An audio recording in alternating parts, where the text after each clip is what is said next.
Two of the most popular ETF choices are SCHD and VTI, but they couldn't be more different. One is built for dividends and reliable income, the other is designed to capture the growth of the entire U.S. stock market. So which one actually makes you more money? And maybe even more importantly, which one fits your investment style best? In this video, I'll walk you and John through everything you need to know. We'll cover what each ETF is, who they're designed for, how they've performed historically, and the risks involved. Each aspect will be broken down to give you a clear understanding of which ETF might better suit your investment goals. And in the end, I'll show you and John a side-by-side comparison of what happens if you put $100,000 into each ETF for the long run. Both can cross the $4 million portfolio mark, but you'll see which one could add an extra $800,000 to your portfolio and which one could pay you more than $20,000 every single month in dividend income. But before we can compare them, we need to really understand what each one is built for. So let's break down SCHD and VTI, what they actually are, and what's inside them. Let's start with VTI first because it's the bigger umbrella.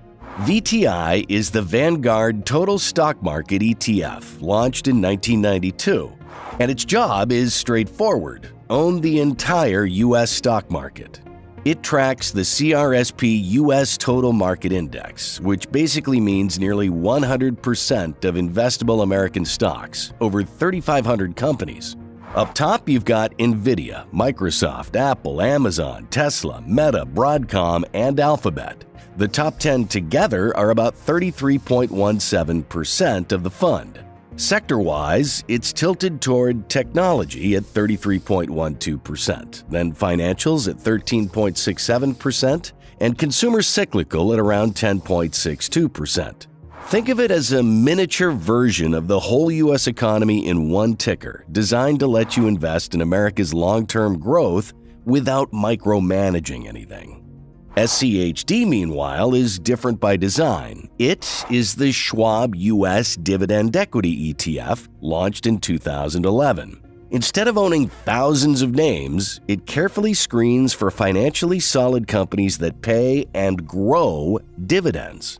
SCHD follows the Dow Jones U.S. Dividend 100 Index, which screens for companies that not only pay dividends but also look strong enough to keep paying and even grow those dividends over time.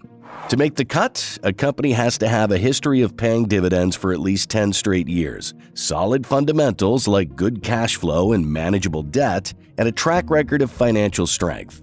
Out of the whole U.S. market, just over 100 stocks qualify, and SCHD holds 103 of them. At the top, you'll see AbbVie, Chevron, Home Depot, PepsiCo, Cisco, Merck, Verizon, and Lockheed Martin. Here, the top 10 make up more than 41.2% of the fund, so a smaller group of companies moves the results more. Sector tilts lean into resilience and cash flow. Energy at 19.77%, consumer defensive at 18.68%, and healthcare at 15.88%. So VTI spreads its bets across thousands of stocks, giving you broad safety through diversification. SCHD concentrates its bets on fewer companies, trading breadth for quality and income consistency.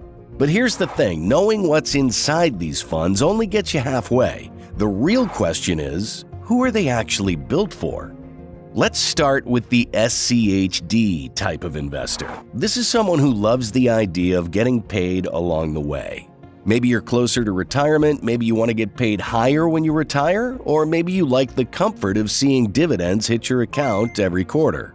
Now flip it over to the VTI type of investor. This is usually someone who doesn't want to overthink their portfolio. They just want to own the entire U.S. market, set it, forget it, and trust that over time the economy grows. You'll often see younger investors leaning toward VTI because they've got decades ahead of them. They don't mind waiting because compounding does all the heavy lifting for them. It's a simple strategy: hold everything, spread out the risk, and let innovation, technology, and the natural growth of businesses push your portfolio higher. So which mindset do you identify with? Do you want a steady income now, or do you want to maximize long-term growth? That's the core of the decision because SCHD and VTI aren't competing to be the same thing. They're two very different tools designed for two very different types of investors. With that in mind, let's dive deeper into how their strategies actually play out in terms of dividends and growth.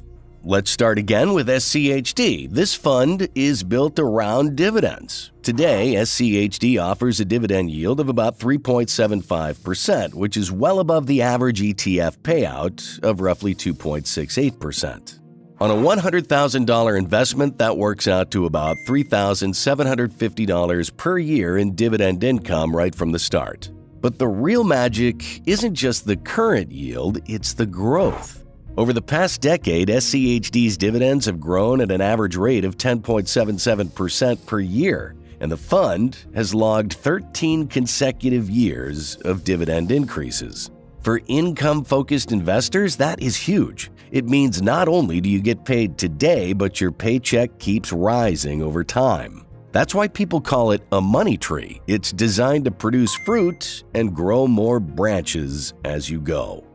Now, VTI is completely different. Its dividend yield is just 1.13%, which means a $100,000 investment would only make about $1,130 a year in dividends. Its dividend growth is also lower, about 6.36% annually, and it's only managed 4 years of consecutive increases. Clearly, dividends aren't the focus here with VTI. Instead, VTI's strategy is all about capital appreciation, which we'll see in a couple of minutes. When the stock market grows, especially tech-heavy sectors, VTI takes full advantage of that wave, often outpacing dividend-focused funds in pure price growth. But strategies on paper are only half the story. What really matters is what it feels like to hold these ETFs through market ups and downs. Also, stick around because in a couple of minutes, I'll show you and John a side-by-side comparison of what happens if you put $100,000 into each ETF. We'll see which one could add an extra $800,000 to your portfolio and which one could pay you more than $20,000 every single month in dividend income. But first, let's see the risk side of both ETFs. Take SCHD first. Its standard deviation, a measure of how much returns swing up and down, sits at about 14.09, with annualized volatility around 16%. In plain English, SCHD can bounce around, but it's not extreme compared to the broader market. Because it's concentrated with the top 10 holdings making up over 41% of the fund, certain companies like AbbVie or Chevron can really move the needle. That's more concentration risk than VTI, but SCHD's dividend cushion makes those bumps feel less painful. Even when share prices dip, you're still collecting steady cash. Liquidity isn't an issue either. With over $71 billion in assets and nearly 16 million shares traded daily, buying or selling SCHD is easy.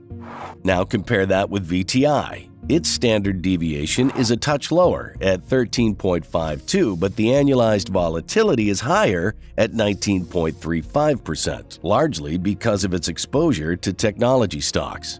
America's economy is heavily tilted toward the tech side right now. So when tech rallies, VTI goes up, but when tech crashes, the ride gets rough. The difference is that VTI's portfolio is spread across more than 3,500 companies, and its top 10 holdings only make up about 33%, which reduces concentration risk. Liquidity is off the charts, with nearly $2 trillion in assets and over $1 billion traded daily. VTI is one of the most liquid ETFs on the planet. So here's the difference in the ride. SCHD feels steadier with dividends acting like shock absorbers, while VTI feels more like a roller coaster with higher highs, sharper drops, but with enormous long-term potential. So when you line them up side by side, the recent numbers tell a pretty fascinating story. Over the past year, SCHD hit a bit of a rough patch, delivering a negative 3.74% return. It wasn't catastrophic, but it was a dip. VTI, on the other hand, had a strong run with a positive 16.91% return. That's a striking difference in such a short time frame. And it shows how VTI's exposure to growth-heavy sectors like technology can give it a boost in favorable market conditions. Looking at the past 3 years, SCHD came in with an 18.17% gain. That's steady, positive growth, especially for a dividend-focused fund that emphasizes stability. But VTI again left it in the dust, climbing an impressive 74.73%. Now stretch it to 5 years. SCHD posted about 48.26%, which is very respectable. But once again, VTI nearly doubled, delivering a 95.52% gain. The pattern is clear. When you're looking strictly at price growth, VTI has consistently outpaced SCHD across short, medium, and longer timelines. But here's the part that these raw numbers miss. SCHD's investors weren't just getting growth from price appreciation, they were also pocketing dividends the entire way. That stream of income doesn't show up in these simple return charts, but in real life, it makes a huge difference, especially when you reinvest it. It's money you can reinvest or money you can actually spend while still holding on to the fund.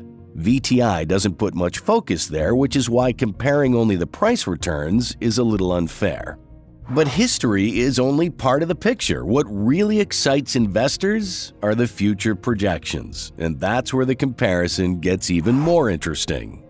We'll keep John's setup simple so it's easy to follow. Starting principal is $100,000. Annual contribution is 0. Dividend reinvestment is on, and the dividend tax rate is assumed to be 0 because John is investing through his Roth IRA in this example model.